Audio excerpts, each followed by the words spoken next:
Okay, so we have the next talk in the session. It's given by Alexandros, Hollender, again about future markets. This time we will also navigate both models and the need for PCP Theorem. Yes, thank you. Yeah, so this is joint work with Argyros Deligas from Royal Holloway, John Fernley from Liverpool, and Themis Milisogos from the University of Essex. And it is again about Fisher markets, although here we will look at some variants of the problem that are computationally hard. So I will go over the definition of the model quickly again. So here we're looking at the case with goods. So this is more related to the first talk in this session, as opposed to the case with jaws that we had in the second talk. So we have m divisible goods, and we normalize the problem so that there is one unit of each good available. There are n buyers arriving at the market, and each buyer has a budget, some amount of money that they come with, that they can spend to buy the goods. And each buyer has a utility function, which represents how much they like any given bundle of these goods. So for example, how much they would like to get a bundle that contains 0.5, so half of the first good, 70% of the second good, 20% of the third good, etc. So we have a function that tells us how much utility they get from such an allocation. So in more detail, we're going to consider the following utility functions, which are called additively separable piecewise linear concave, or SPLC utilities. And these are kind of utility functions that are additively separable, meaning that the utility that you get from a bundle is just the sum of the utilities that you get from each of the individual goods. And for each of the individual goods, you have a piecewise linear utility function that tells you how much utility you get from that good. So for example, for the first good, your utility function could look like this with those, 3 linear pieces, and for the second good, could look like the second graph with the 2 pieces, and the total utility you would get is the sum of the utilities, and with the utility you get from the first good and the utility you get from the second good, etc. An important special case, which was already mentioned in the previous talks, is the case of linear utilities.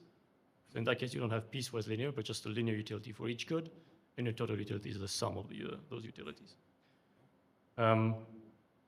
So when a buyer arrives on the market with his budget and with his utility function, they see prices for each of the goods, the prices at which the goods are sold at the market, and the buyers pick an optimal bundle given that. So in other words, every buyer solves the following optimization problem. They just pick a bundle that is affordable according to their budget, and that maximizes their utility. And so I use this notation to denote the set of optimal bundles given some prices for the ith buyer. And so the competitive equilibrium, the market equilibrium notion, tells you that you want to find prices and an allocation that satisfy the following 2 things. The first one is every buyer gets an optimal bundle, meaning given those prices, the bundle that they get maximizes their utility. And the second condition is that the market clears, which means that the total amount of each good is equal to the supply of each good. And if you recall here, we said that the supply is normalized to 1 for each good. So I want the total amount that is requested from each good to sum up to 1. So the nice thing about competitive equilibrium in this particular case is that it's guaranteed to exist. So no matter what the precise utility functions look like, no matter what the budgets are, there's always guaranteed to be these equilibrium prices and equilibrium allocation, such that everyone gets an optimal bundle and the market perfectly clears.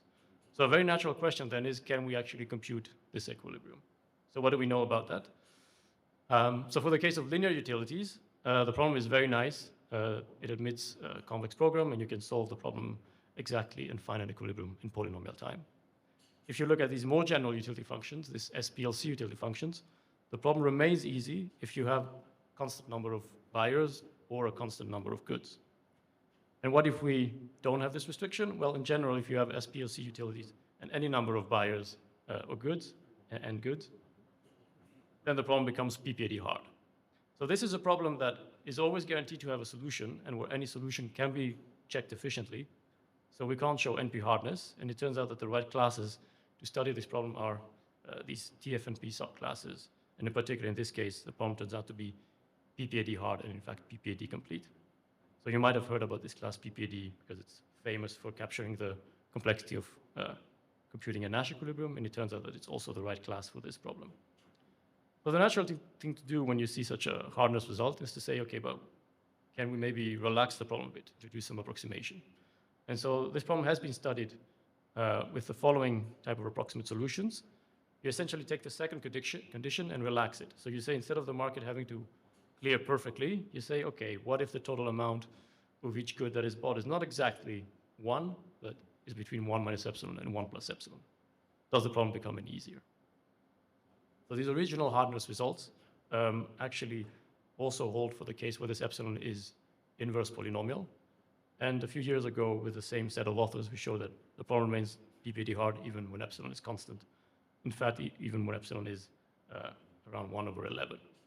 So the problem remains hard to approximate with this definition of approximation. And so what we study in this work is, what if you consider a different kind of approximation, which arguably is more natural? I mean, what if you approximate the first condition? So you consider approximately optimal bundles. So if you look at this, this was the original definition of approximate market equilibria. We said, okay, we're happy with the total amount of a good that is bought to not be exactly equal to the supply, but to be approximately equal to the supply. And this is kind of a weird way to define approximation, because you say, so what, people are not going to get everything they ask for? It's a bit weird. It's more natural to say, what if everyone doesn't get a perfectly optimal bundle, but instead gets a bundle that gives them 99.9999% of their optimal utility? So this is what we consider here. So we define approximately optimal bundles as just approximately optimal solutions of this maximization problem. So 1 minus delta optimal means that you get 1 minus delta of your optimum utility. And so then we can define this approximate market equilibrium notion, which relaxes both the first and the second condition. So an epsilon delta approximate market equilibrium is one where the market epsilon approximately clears, and everyone gets a 1 minus delta optimal bundle. So what happens if you do that? So the existing results give PPAD hardness for the setting where epsilon is some positive constant and delta is 0, meaning you have perfectly optimal bundles. In fact, these techniques extend to the case where delta is positive but inverse polynomially small. And so what we show here in this work is that the problem actually remains hard even when delta is a constant. So we show that there exists some sufficiently small constant delta so that it remains PPAD hard to compute an approximate equilibrium where people get 1 minus delta optimal bundles. And the important thing about this theorem is that it's not an unconditional PPAD hardness result. Namely, we have to assume this PCP for PPAD conjecture in order to prove it. And this is the most interesting part of this theorem. Let me also mention that the hardness result continues to hold if we also simultaneously relax the market clearing condition, as in the original kind of approximate market equilibrium definition, and in fact for this sizable constant of 1 over 9. So this is a nice hardness result for a natural relaxation of the problem. The only thing that's annoying about this theorem is that we have to use this PCP for PPAD conjecture.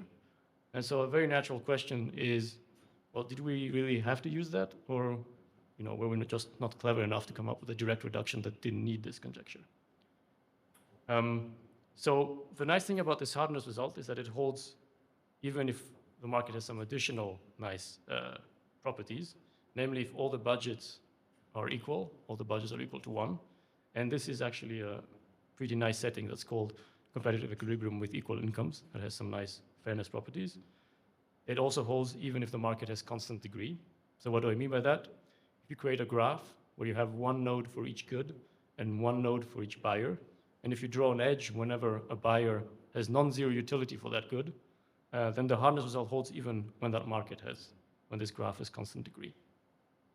And furthermore, the utility functions are also very simple. So all the utilities are either linear or they are piecewise linear, but with only 2 pieces. So actually our main result is not this theorem. Main result is a partial converse of this theorem. So we actually show that this PCP for PPAD conjecture is actually needed to prove this hardness result. So what do I mean by that? If you assume that this market equilibrium problem is hard, meaning there exists some sufficiently small constant delta, so that it is hard to compute a market equilibrium with 1 minus delta optimal bundles, then you essentially have shown the PCP for PPAD conjecture. Or in other words, it's impossible to prove PPAD hardness for this problem without establishing the PCP for PPAD conjecture first. So I call this a partial converse because we do have to assume something about these hard instances. So we have to assume that you have proven PPAD hardness for a setting where the budgets are constant, where the market has this constant degree property, and where the utility functions have a constant number of pieces. But if you look at our hardness result, all of these conditions hold. So at least it applies to the hard instances that we construct in our case. So the takeaway from this theorem is that in order to fully understand this type of approximation in Fisher markets, we need to resolve this PCP for PPAD conjecture. You cannot do one without doing the other because the two are equivalent. So what I will do in the remainder of this talk is tell you a bit more about the PCP for PPAD conjecture. So it was originally introduced 10 years ago by Babichenko, Abadimitriou, and Rubinstein. So they introduced it as a way to prove a hardness result, namely to prove that there is no PTAS for two-player games. And since then, it has been used by a relatively small number of works on various problems related to equilibrium computation. And our work is the first one to show an equivalence result, namely showing a problem where you actually need this PCP for PPAD conjecture to show the hardness result. You provably need it. So let me now quickly define or state this PCP for PPAD conjecture before I end. So this conjecture can be stated in the following way. This is not the original formulation, but we show that it is equivalent. And so essentially, you're given an instance of a problem called the pure circuit problem. And the conjecture says that it remains hard to solve that instance, even if you only have to satisfy a constant fraction of the constraints of the gates of this problem. So let me define this problem. So the pure circuit problem is, you can think of it as a constraint satisfaction problem that has some additional nice structure. So the input to the problem is a Boolean circuit, so just a circuit with NOT and OR gates, but there are a certain number of twists to it. So the first one is that the circuit can have cycles. So unlike a normal Boolean circuit that doesn't have cycles, this one can have cycles. Second twist is that you don't just have false and true as values that you can assign to the nodes, to the gates of the circuit, but you also have this third value that I denote by this bot symbol, and I will call this value garbage. So every node of the circuit will have value 0, 1, or garbage. And the third twist is that we have one additional gate. So in addition to the standard logical gates, not, or, and, there is also this purify gate, which I will define in a minute. So the goal in this problem is you're given this Boolean circuit, and you have to find values to assign to the nodes such that all of the gates are satisfied. So let me say what that means. So imagine you have two nodes somewhere that are connected by a NOT gate in your instance. What do you need to do in order to satisfy it? Well, in order to satisfy it, if you assign the value 0 to the input, that gate, then you need to make sure that you assign 1 to the output. So that means that you have correctly computed the NOT gate. And similarly, if you assign 1 to the input, you have to assign 0 to the output. And what happens if the input is this garbage value? Well, in that case, I don't care what you assign to the output. Okay, so you can assign 0, 1, or garbage. No matter what you do with the output, the gate will be satisfied. For the AND gate, it's quite similar. If the inputs are normal pure bits, meaning 0, 1, you're just supposed to compute an AND of them to satisfy the gate. And if one of the inputs or both of them are garbage, then you're allowed to do anything. Actually, there's an exception there. If you have garbage and 0, because the AND of anything and 0 is 0, you should still output 0 then. That's kind of a special case. The last type of gate is the purify gate. And in that gate, you should think of it as some kind of a copy. So what it does is if it gets 0 as input, it outputs 2 copies of 0. If it gets 1, it outputs 2 copies of 1. And if it gets garbage, then it can output whatever it wants, but it has to make sure that one of the two outputs bits is 0 or 1. So it's not allowed to output garbage on both outputs. So it turns out that this problem is PPAD complete. So first of all, there's always an assignment that satisfies all the gates, and finding such an assignment is PPAD complete. And let me skip a few slides, just come to the statement of the conjecture. So the conjecture is that this problem remains PPAD complete even when you don't have to satisfy all of the gates, but you're fine with satisfying some constant fraction of the gates. So satisfying, let's say, 99% of the gates remains a PPAD hard problem. That's the PCP for PPAD conjecture, and it remains open. So the open questions are to try to prove this conjecture, or to try to disprove it, or to find other problems that are equivalent to the conjecture, namely other problems that require this conjecture to prove a hardness result. Thank you.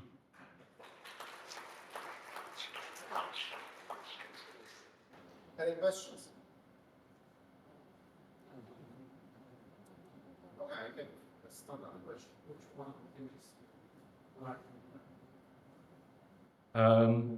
I would bet on the conjecture holding, but it would be very nice if it doesn't, because then that would be a positive result, which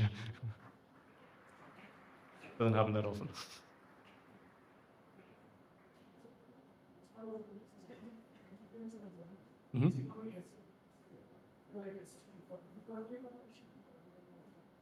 So in general, for existence of a market equilibrium, you need some kind of a non-satiation condition.